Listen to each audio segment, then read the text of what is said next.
Dans la dernière présentation, nous avons vu que nous sommes comme des prismes de la lumière, que Dieu donne à tout le monde. Dieu donne la lumière à tous les hommes. Chaque homme est un prisme qui divise cette lumière en 9 couleurs. Ces 9 couleurs représentent les 9 fruits de l'esprit. Dans l'ancienne présentation, nous nous sommes rendus compte que s'il y a des chrétiens qui simplement ont une seule couleur et qu'il y a des athées qui reflètent 5 couleurs, lequel est le plus chrétien au final? Celui qui reflète 5 ou celui qui en reflète qu'une? Celui qui en reflète 5. Des fois, nous nous posons la question, comment se fait-il que des personnes qui ne paraissent pas chrétiennes, ni suivre même Dieu, et cependant, de par leurs actions, ils sont plus chrétiens que beaucoup d'autres chrétiens. Alors, laissez-moi vous dire qu'il se peut que ces personnes-là ne pensent pas qu'elles sont en train de refléter Dieu. Mais cependant, il n'y a seulement que Dieu qui peut leur donner cet esprit de bonté pour refléter ces couleurs-là. Alors que Dieu n'est pas reconnu par eux. C'est lui seul qui en réalité peut illuminer ces personnes-là. Le petit Dieu. Prenons 1 Corinthiens 4 au verset 9. Car Dieu, ce me semble, a fait de nous, apôtres, les derniers des hommes, des condamnés à mort en quelque sorte, puisque nous avons été en spectacle au monde, aux anges et aux hommes. Paul était en train de parler à l'église de Corinthe et il raisonne sur les différents problèmes de persécution et de tribulation, de misère, de douleur et de la souffrance que les chrétiens vivaient à cette époque. Je pense que Dieu nous a montré, et dans le contexte, il nous a montré à travers les tribulations, à travers les persécutions, et à nous les apôtres, dit Paul, nous qui proclamons la parole de Dieu, que nous sommes en spectacle devant les anges, le monde, comme si on se trouve sur la scène d'un théâtre, comme si nous étions les personnages d'une œuvre de théâtre où ceux qui regardent la pièce savent bien plus que ceux qui la jouent, bien plus que les acteurs. Imaginez une pièce de théâtre. Le rideau s'ouvre, il entre l'individu et il marche, il pose une bombe ici. Puis il s'en va et le rideau se ferme. Le rideau s'ouvre à nouveau et il entre un personnage et il marche vers la direction d'où se trouve la bombe. Alors vous, le public, vous savez que là il y a une bombe, mais ce personnage, le sait-il? Non. Les acteurs du théâtre caressent certaines informations, alors que ceux qui regardent cette œuvre de théâtre, les autres mondes, les anges, ont des informations que nous caressons. Et ils nous regardent comme si c'était à travers d'un écran. Comme le dit Paul, nous sommes en spectacle à travers les tribulations, la faim, la souffrance, etc. Comme si nous sommes mis en spectacle comme une œuvre de théâtre devant eux. Laissez-moi vous raconter une histoire vraie, d'un missionnaire américain qui est parti en Nouvelle-Guinée dans les années 1960. Et en réalité, à cette époque-là, la Nouvelle-Guinée était remplie de cannibales et de chasseurs de têtes. Il est parti là-bas avec sa femme et ses 3 enfants. Mais c'était vraiment vivre dans la forêt avec des cannibales, avec des serpents, des moustiques, la malaria, bref, c'était vraiment très difficile. La femme, en plus, avait une phobie des serpents. Et là-bas, il y avait tellement d'humidité que les serpents se mettaient dessous leur abri, et il fallait toujours être vigilant et regarder toujours où poser les pieds. Ils ont tellement eu peur que peu de temps après leur arrivée, comme 18 mois après, le papa a pris sa famille et il est rentré aux États-Unis, à côté du Colorado, dans une zone bien aride. Mais là-bas, il existe un serpent très venimeux, le crotal. Bon. Un jour, il rentre à la maison et dessous la maison, 2 de ses enfants jouaient. Et il arrive juste au moment où un couple de crotales qui avait fait leur nid dessous la maison se sont jetés sur les enfants. Ils ont commencé à les piquer. Ceci est une histoire vraie, hein. Lui, dans la panique, il accourt, prend ses enfants, il les met dans son 4x4 et son obsession était de vite les amener à l'hôpital. Alors, il allume son 4x4, il recule à fond pour faire demi-tour sans se rendre compte que son 3e fils était derrière le véhicule. Il passa donc sur son enfant et il était tellement stressé d'amener ses 2 enfants à l'hôpital qu'il ne s'en est même pas rendu compte. La maman, elle, était dans la maison. Et ne sachant pas pourquoi, la seule chose qu'elle a vue par la fenêtre, c'est son mari reculant à fond en écrasant son fils et prenant la fuite à toute vitesse. Dans sa cuisine, son cœur s'est comprimé et elle est morte d'une attaque cardiaque dans sa cuisine de par le choc qu'elle a vécu. 2 heures plus tard, le père revient seul de l'hôpital car ses 2 enfants sont morts à cause des piqûres, des morsures des serpents. Lorsqu'il s'approche de la maison, il voit les ambulances et tout ça pour découvrir que son autre fils qui lui restait et sa femme étaient morts aussi. Alors en cet instant, il est sorti de son 4x4. Il s'est mis à genoux et il a dit la chose suivante. « Pardon mon Dieu, pardonne-moi d'être parti de Papou en Nouvelle-Guinée, pardonne-moi d'être parti de là-bas. » Alors quel type de Dieu avait cet homme dans son esprit? Eh bien un Dieu que si tu pars de là où il t'a mis, il va faire que les circonstances se produisent de telle manière que tu finiras par payer. Personnellement, et j'espère que ce séminaire vous fera travailler dans votre esprit, ce n'est pas le Dieu auquel je crois. De ce fait, je ne crois pas que ces enfants sont morts parce que leur père est parti du camp de mission en Nouvelle-Guinée. Apocalypse 12 nous dit qu'il y eut une guerre dans le ciel, dans un endroit parfait, où tout le monde veut y aller. Il y eut une guerre. Il nous est dit que Dieu a lutté contre les anges de Lucifer, et que Lucifer lutta contre Dieu, et que Dieu lutta contre Lucifer, mais Lucifer n'a pas prévalu. Alors, il nous est dit que Lucifer a pris 1/3 des anges avec lui, et qu'il les a menés avec lui justement, avec sa queue, car Lucifer est décrit comme le dragon, le serpent ancien. Alors, dragon, serpent et queue. Et laissez-moi vous poser une question. Quel est le dénominateur commun de toutes les guerres? De toutes les guerres que nous pouvons voir? Alors, ne me dites pas les mitraillettes, car avant, il n'y en avait pas. Mais il y a un dénominateur commun dans toutes les guerres. Des morts. Alors, combien de morts il y a eu dans cette guerre dans le ciel? Combien? Un tiers? Personnellement, j'aurais bien aimé que ce tiers puisse mourir, car ainsi il ne serait pas là en train de me faire du mal ou de nous embêter. Mais combien il y a eu de morts dans cette guerre? Aucun. Aïe, aïe, aïe. Alors, on a un problème, parce que les artistes qui ont traité de peindre des images bibliques, comme celle que vous voyez maintenant, il y a Jésus et Lucifer, et bien évidemment, Lucifer, lui, doit avoir l'épée noire, car c'est Dark Vador, et Jésus l'épée blanche, parce qu'on parle de Star Wars, là, non? De la guerre des étoiles. Le problème que nous avons vu, c'est que le dénominateur commun de toutes les guerres, c'est la mort. Cependant, dans cette guerre, c'est comme s'ils se battent, mais personne ne meurt. Et lorsqu'il y en a marre de se battre, 1/3 s'en va. Bon, le mot guerre dans cette partie est un mot utilisé en différentes occasions. Il est utilisé pour la guerre. Il y a d'autres endroits, c'est pour dire une dispute d'idées ou une dispute politique. Vous savez ce qu'il y a eu dans le ciel? Est-ce qu'au sein même du gouvernement français, il n'y a pas des guerres? Et combien de morts? Aucun. À un moment donné, il y a eu justement une dispute entre Dieu et un ange merveilleux que Dieu a créé, un ange dont Dieu lui a donné tout son amour. Alors les gens me demandent, comment cet ange si merveilleux et précieux peut-il se rebeller contre Dieu? Parce qu'il le peut. Attends, comment? Parce qu'il le peut, parce que Dieu l'aime.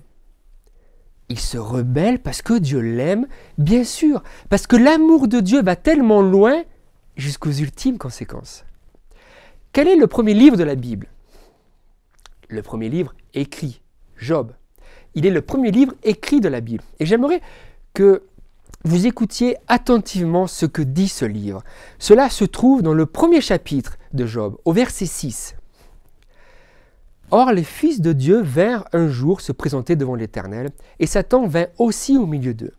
L'Éternel dit à Satan, « D'où viens-tu » Et Satan répondit à l'Éternel, « De parcourir la terre et de m'y promener. » Nous nous trouvons dans un parlement céleste, où il y a des représentants de différents endroits, de différentes créations, d'univers, où il y a de la vie. Et de la terre, l'ennemi vient comme nous représentons. Cet ennemi, et c'est ce serpent ancien appelé Satan. Alors, l'ennemi, lorsque Dieu lui demande d'où est-ce qu'il vient, il dit de la terre, de la parcourir, de m'y balader, comme en disant en fait de mon territoire. Question. Dieu ne sait-il pas d'où vient Satan? Bien sûr que oui. Alors, pourquoi le lui demander? Parce que Dieu donne à Lucifer et dans ce cas à Satan, car c'est le terme utilisé et qui veut dire ennemi, il donne donc à Satan, à l'ennemi, l'opportunité de se révéler tel qu'il est. Un être vaniteux, orgueilleux, violent, car en réalité la guerre d'idées dans le ciel a été générée par lui. Il se prend pour le centre du monde. Lorsque Dieu lui demande d'où est-ce qu'il vient, il lui permet juste de se révéler tel qu'il est. Je viens de la terre. L'Éternel dit à Satan, as-tu remarqué mon serviteur Job? Il n'y a personne comme lui sur la terre. C'est un homme intègre et droit, craignant Dieu et se détournant du mal. Et Satan répondit à l'Éternel, est-ce une manière désintéressée que Job craint Dieu? Ne l'as-tu pas protégé, lui, sa maison et tout ce qui est à lui? Tu as béni l'œuvre de ses mains, et ses troupeaux couvrent le pays. Attendez, là on peut se dire, mais Dieu, qu'est-ce que tu fais? Ne parle pas de Job. Chut. Parce que Dieu, du coup, c'est comme, tu viens là-bas en bas, tu as vu mon serviteur Job? Bien sûr que je l'ai vu, et je ne peux rien lui faire parce que tu le protèges et tu le bénis. Alors, ceux qui ont lu l'histoire de Job peuvent dire, mais pourquoi tu lui parles de lui? Et j'aimerais que vous preniez attention, que vous fassiez attention à ce que ne fait pas l'ennemi lorsque Dieu lui parle de Job. Est-ce que l'ennemi fait Job? Attends, Job? Non, je ne le vois pas, mais c'est qui? Il habite où? Vers quel endroit il est? Ça alors, non, je ne vois pas de qui tu parles. Non, mais dès que Dieu lui demande s'il a vu son serviteur Job, de suite, à l'instant, Satan lui répond, bien sûr, et tu le protèges, je ne peux rien lui faire. Alors, qu'est-ce que Dieu est en train de dire? Dieu ne met pas Job sur une plateforme, mais il est en train d'amener une plateforme à Satan, afin qu'il puisse se révéler tel qu'il est, et ce qu'il y a dans son cœur, qu'il veut lui faire du mal, mais qu'il ne peut pas. Alors Dieu lui offre une plateforme afin qu'il puisse s'exprimer. Et nous allons voir, et c'est ce que nous voyons, la guerre du ciel représentée nouvellement. C'est un dialogue, une guerre d'idées. Rappelez-vous qu'ils ne sont pas seuls, non, mais il y a plein de représentants d'autres mondes, d'autres univers qui écoutent, qui ne sont pas tombés. Et à la fin de cette conférence, ils vont tous retourner chez eux. Ce qui se passe là est donc crucial, très important. Alors l'ennemi dit à Dieu, c'est que toi tu l'entoures, tu le protèges, tu mets autour de lui une barrière. Alors qu'est-ce qu'il est en train de dire? Que toi tu n'es pas un Dieu d'amour en fait. Comment ça? Bien sûr que c'est un Dieu d'amour, il protège Job. Nous sommes d'accord là-dessus, n'est-ce pas? C'est un Dieu d'amour, il protège Job. Mais devinez quoi?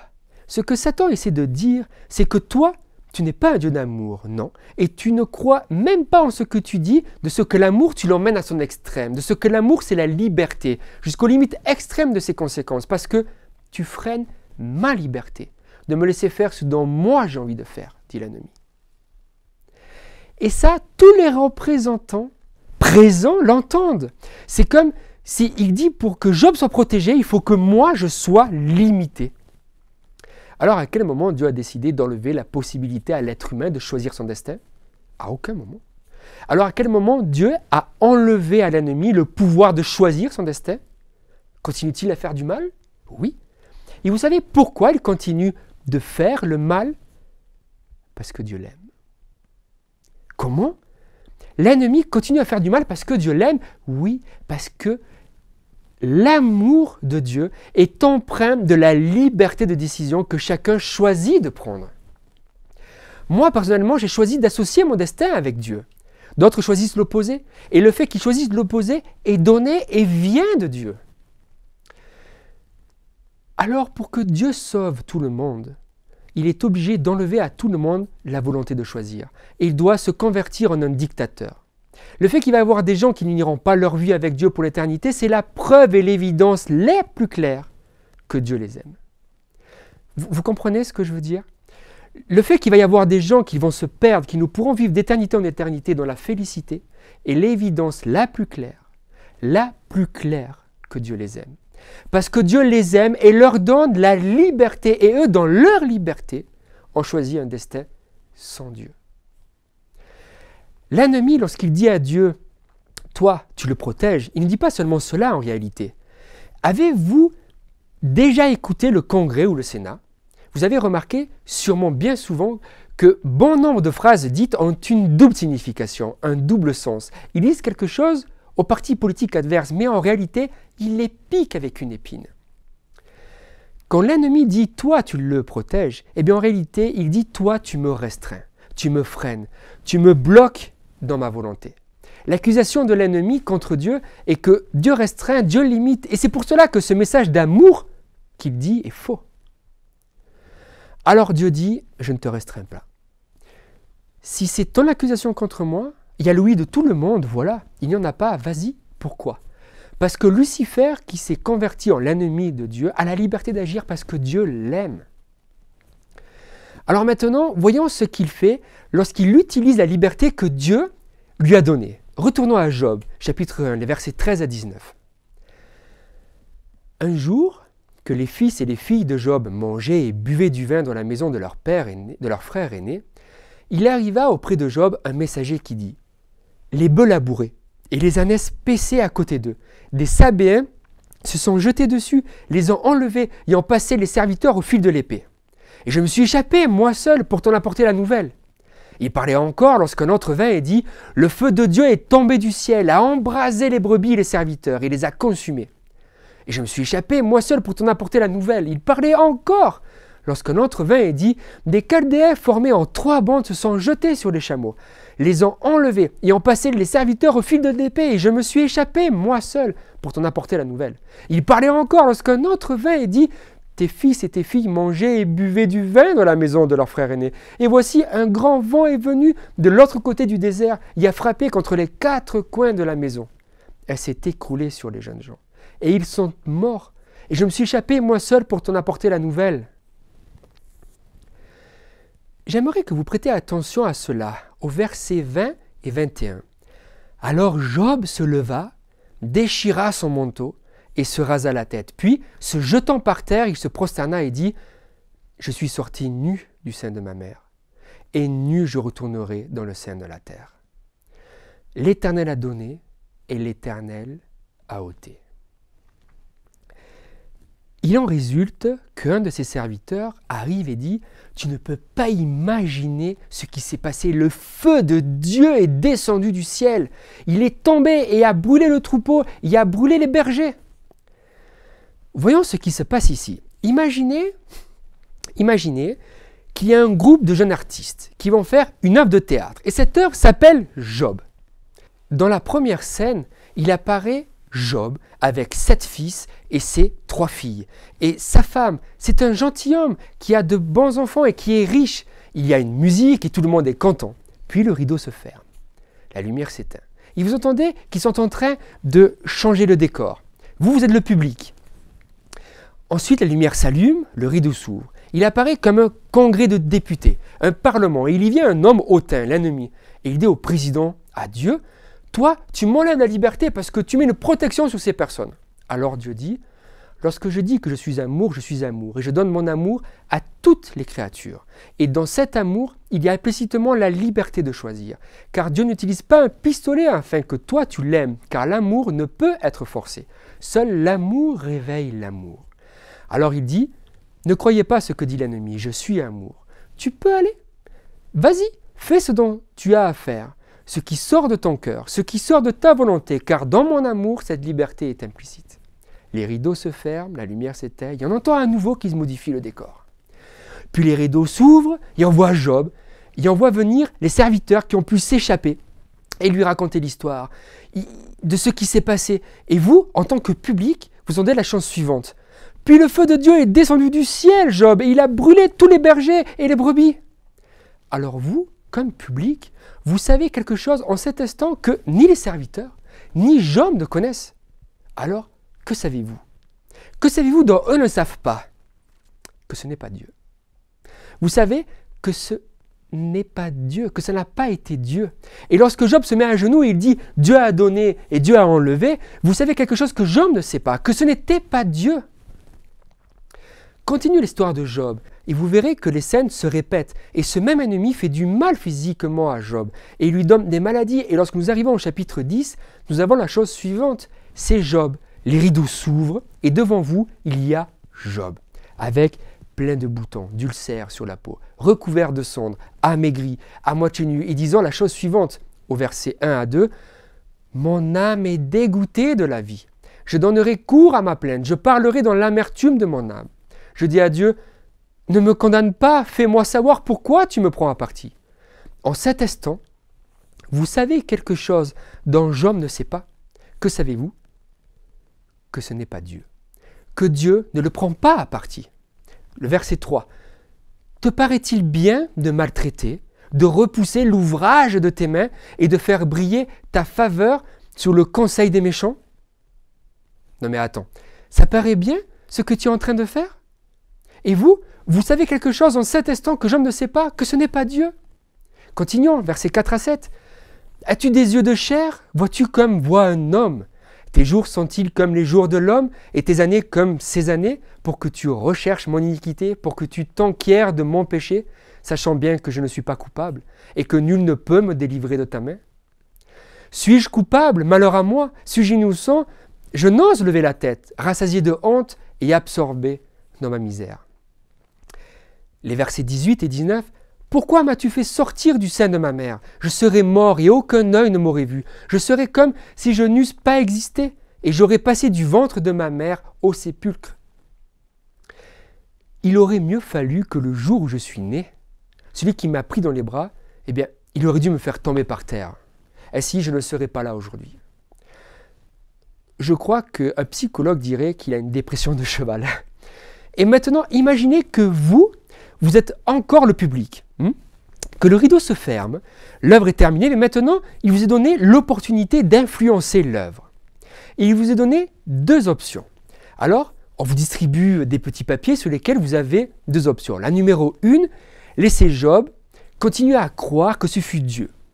Et là, vous faites une croix ou pas. Et l'option numéro 2, permettez à Job que Dieu vienne le voir et qu'il lui explique que ce ne fut pas lui. Et là, une croix ou pas. Combien d'entre vous feraient une croix pour dire de laisser Job croire que c'est Dieu qui lui fait tout ça? Et combien d'entre vous cocherez l'option numéro 2 qui dit que Dieu apparaisse et qu'il s'assoit avec Job et qu'il lui dise « Regarde, mes oreilles m'ont bien gratté, hein? Là, j'ai été bien patient, mais la vérité de tout ça, c'est que ce n'était pas moi, mais l'autre. » Alors, combien d'entre vous cocherez l'option numéro 2? Alors, l'œuvre continue. Elle continue et continue. Le livre de Job se termine, Dieu restaure Job et devinez quand est-ce que Dieu s'assoit avec Job et lui explique que ce n'était pas lui, mais sinon l'ennemi. Quand? À aucun moment. À aucun moment, Dieu s'assoit avec Job et lui explique que ce n'était pas lui, mais l'ennemi. Alors, imaginez que la scène arrive à son bout, elle est finie, et vous savez quelque chose dont Job ne savait pas, que ce n'était pas Dieu. La question est bien claire. Si pour nous, la chose la plus logique serait de mettre Dieu dans l'œuvre afin qu'il puisse lui dire ce qui se passe réellement, pourquoi Dieu ne le fait pas? J'aimerais que vous puissiez comprendre cela, car c'est crucial pour les messages suivants de cette série. Si Dieu s'assoit avec Job et lui dit « ce n'est pas moi », automatiquement, c'est quelqu'un d'autre. Vous comprenez? Si Dieu dit que ce n'est pas lui, automatiquement, ça veut dire que c'est quelqu'un d'autre. Et donc, automatiquement, il mettrait la faute sur quelqu'un d'autre. Il pointerait du doigt quelqu'un d'autre. Mais Dieu, il est limité par son caractère. Et dans son caractère, l'accusation n'existe pas. Dieu est tout puissant, mais il a une limite. Et quelle est sa limite? Son propre caractère. N'oubliez pas que l'accusateur, c'est Satan. Et j'entendis dans le ciel une voix forte qui disait « Maintenant le salut est arrivé et la puissance et le règne de notre Dieu et l'autorité de son Christ, car il a été précipité l'accusateur de nos frères, celui qui les accusait devant notre Dieu jours et nuits. » Jésus-Christ est notre avocat. Comment peut-il à la fois plaider pour nous et à la fois nous accuser? Christ et Dieu ne sont-ils pas un? Son propre caractère limite Dieu de ce qu'il peut et de ce qu'il ne peut pas faire. Dans sa toute-puissance, il est limité dans ce qu'il peut ou dans ce qu'il ne peut pas faire. Et une des choses qui n'appartient pas au caractère de Dieu, c'est d'accuser quelqu'un d'autre. Dieu ne pouvait pas accuser Satan, car en accusant Satan, il cesse d'être Dieu. Alors, que cela signifie? que dans cet instant, et durant tout le livre de Job, Dieu se charge, Dieu prend la responsabilité, le blâme, alors qu'il est innocent. Regardez Ésaïe. Cependant, ce sont nos souffrances qu'il a portées, c'est de nos douleurs qu'il s'est chargé. Matthieu, il a pris nos infirmités et il s'est chargé de nos maladies. Et le monde aujourd'hui attend que si Dieu est innocent, eh bien qu'il ouvre sa bouche et qu'il le déclare. Mais en faisant cela, on ne peut pas laisser la faute ou la responsabilité dans un nuage. Non, il faut bien qu'elle retombe sur quelqu'un. Dieu ne peut se défendre lui-même. Et de ce fait, Jésus le met avec des mots. Jésus dit, lorsque quelqu'un te frappe sur une joue, quoi? Présente-lui l'autre. Et Jésus dit, tu me vois moi, tu vois comment j'agis, je reflète le Père. Dieu ne peut pas rendre contre l'ennemi. C'est pour cela que Dieu dit, aime ton ennemi. Et s'il te demande de marcher 1 mille avec lui, combien tu en marcheras? 2. Et s'il te demande la veste, donne-lui aussi ta chemise. Et cela a été représenté au jugement de Jésus. Dans son jugement, ils l'accusent tous, et de manière fausse et de tout. Et de quelle manière il se défend? Il ne s'est pas défendu. Il ferma la bouche et se chargea ainsi sur lui du péché qui lui mettait sur son dos. J'aimerais que vous considériez la chose suivante. Si maintenant toi et moi et le reste des 7 milliards d'habitants de ce monde, nous sommes Job. Et ce monde est une pièce, une œuvre pour ces mondes qui ne sont pas tombés. Devinez la souffrance et la douleur. Ils savent quelque chose que nous ne savons pas. Et vous savez ce que c'est? Eh bien que ce n'est pas Dieu qui cause tout cela. Non. Vous savez que si vous vous trouvez dans une zone où le risque de tremblement de terre est très minime, très faible, et comme il est si faible, l'assurance de votre maison ne vous donne même pas l'opportunité, l'option de l'assurer contre le tremblement de terre, mais d'un coup, sans s'y attendre, il y a un tremblement de terre et la maison est détruite, vous prenez le téléphone, vous appelez l'assurance et vous lui dites la maison s'est effondrée, il faut la reconstruire. Et l'assurance vous répond qu'elle ne va pas la reconstruire car elle a été détruite par un tremblement de terre. Et cette maison n'était pas assurée contre les tremblements de terre. Vous savez comment cela s'appelle dans le monde des assurances? En anglais, cela s'appelle un act of God, un acte de Dieu. Allez, tiens, prends ça. Dans le monde des assurances, lorsqu'il y a un acte qui ne peut être couvert, s'appelle un acte de Dieu. Donc, en d'autres mots, si nous étions Job et que nous avions une assurance, que va-t-elle nous dire? Que c'est un acte de Dieu et Dieu va se défendre de cette fausse accusation? Non. Dans le livre d'Ézéchiel, au chapitre 28, il nous est décrit comment cet ange était parfait. Dans le livre d'Ésaïe, il nous est dit la chose suivante au chapitre 14. Te voilà tombé du ciel, astre brillant, fils de l'aurore. Tu es abattu à terre, toi, le vainqueur des nations. Tu disais en ton cœur, je monterai au ciel, j'élèverai mon trône au-dessus des étoiles de Dieu. Je m'assirai sur la montagne de l'assemblée, à l'extrémité du septentrion. Je monterai sur le sommet des nues, je serai semblable au Très-Haut. Alors, question, comment est le Très-Haut? Bon ou mauvais? Le Très-Haut est-il bon ou mauvais? Bon. Lucifer ne dit pas « je vais être mal, je vais être mauvais ». Il dit cela? Non. Il a dit qu'il voulait être comme le Très-Haut. Alors devinez ce qu'a voulu faire Lucifer. Eh bien, il a voulu être bon sans Dieu. Il a voulu être bon sans Dieu. Et devinez quel est le laboratoire où il essaie de réaliser cela? Ici, sur la Terre.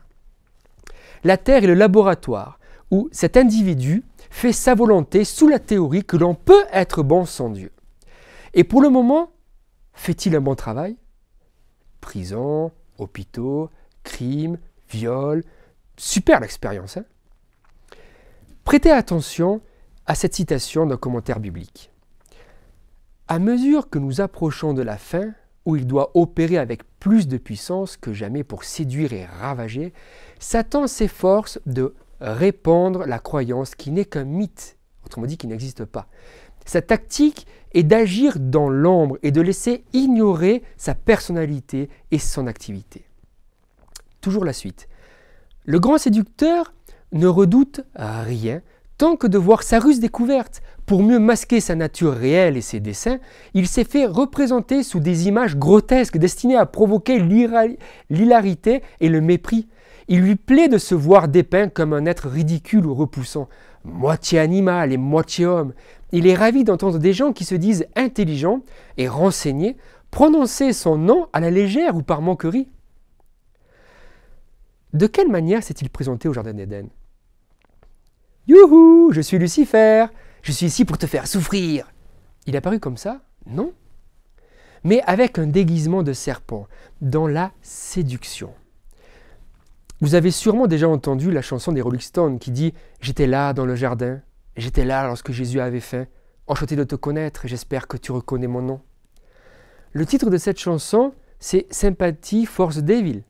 Il aime se faire passer de telle manière dans nos quotidiens pour que nous puissions être fiers de lui, où il peut être exposé, et son ego aussi. Faites attention à ce passage, qui est aussi un commentaire biblique, qui est basé sur le principe où ce n'est pas Dieu mais l'autre, l'ennemi. Faites attention. Il répandra sur des villes populeuses la maladie et les calamités. Il est à l'œuvre en ce moment même, provoquant des accidents et des désastres sur terre et sur mer. Incendies, cyclones, orages de grêle, tempêtes, inondations, trombes, raz de marée, tremblements de terre. Sa puissance se manifeste en tout lieu et sous 1000 formes. Il détruit les moissons dorées et fait apparaître la famine. Il empoisonne l'atmosphère et des milliers de personnes sont victimes d'épidémies. Ces calamités deviendront de plus en plus fréquentes et désastreuses. L'œuvre de destruction atteindra les hommes et les bêtes. Et devinez ce que va faire l'être humain quand tout cela va se présenter d'une façon exponentielle. À qui vont-ils rejeter la faute? À Dieu. Et si je suis sur une chaise roulante, à qui c'est la faute? À Dieu. Et si ma femme a un cancer, qui en est le coupable? Dieu. Et si mon fils est mort dans un accident de moto, c'est la faute à qui? À Dieu. Et la crise économique qui m'a privé de ma maison, comment je vais pouvoir croire en un Dieu qui m'a enlevé ma maison? La faute à qui? À Dieu. Et pendant ce temps, celui qui marche dans l'obscurité, qui se balade dans des déguisements, il est comme ça. Et on entend, si ce n'est pas lui, alors qu'il le dise, qu'il sorte et qu'il se défende. Mais il ne va pas sortir se défendre. Et vous savez pourquoi? Parce que c'est Dieu. Dieu arrête d'être Dieu au moment où il se mettrait à accuser une autre personne. Jésus-Christ n'est pas venu dans ce monde pour t'accuser. Sais-tu pourquoi il est venu dans ce monde? Pour te sauver. Pour te sauver et te donner la vie éternelle. Alors, ceci nous ouvre la boîte de Pandore et nous porte à la réflexion sur plein de sujets, du mécanisme du salut, de la croix. Et dans la prochaine présentation, nous allons parler de comment Dieu détruit. De quelle manière Dieu détruit. Nous avons vu ce que l'ennemi, le pouvoir antagoniste de Dieu, est capable de faire. Nous l'avons vu dans le livre de Job, il a le pouvoir de souffler sur les maisons. Il a le pouvoir de faire même descendre le feu du ciel. Il a le pouvoir de créer ou de bouger des nations ou des groupes afin qu'ils puissent alimenter un instinct assassin et qu'ils puissent partir, voler et tuer. Il a le pouvoir jusqu'à ce point. Alors, de quelle manière Dieu détruit? Car nous avons plein d'histoires dans l'Ancien Testament que lorsque nous lisons, nous étouffons un peu, comme quelque chose en travers de la gorge. Quel est mon désir principal, mes amis? Que durant le temps qui nous reste, avant la fin de ces présentations, nous sachions qu'il y a une grande controverse entre le bien et le mal. Et que peut-être ce Dieu, dont tu as dû souvent te plaindre, a toujours été là, sous le tourment, la destruction. Et toi, tu as toujours la liberté de dire dans ce monde où tout le monde nie Dieu, tu as la liberté de dire que s'il y a un Dieu d'amour, je veux mettre mon cœur, mon esprit, tout mon être de son côté. Et cette liberté, c'est Dieu qui te la donne. Tout comme la liberté que tu as de dire à un copain non à la drogue qu'il te propose, tu as la même liberté de dire oui à Dieu. Cette liberté, c'est la barrière dont Dieu ne va jamais, jamais permettre à Satan de te l'ôter. On a vu que Satan peut toucher ton corps, il peut toucher ta maison, tes biens personnels, et bien des choses encore, mais jamais il ne pourra enlever la liberté que tu as de choisir ton destin, même si tu veux que ce destin soit uni à Dieu. Alors, ne ratez pas les prochaines présentations.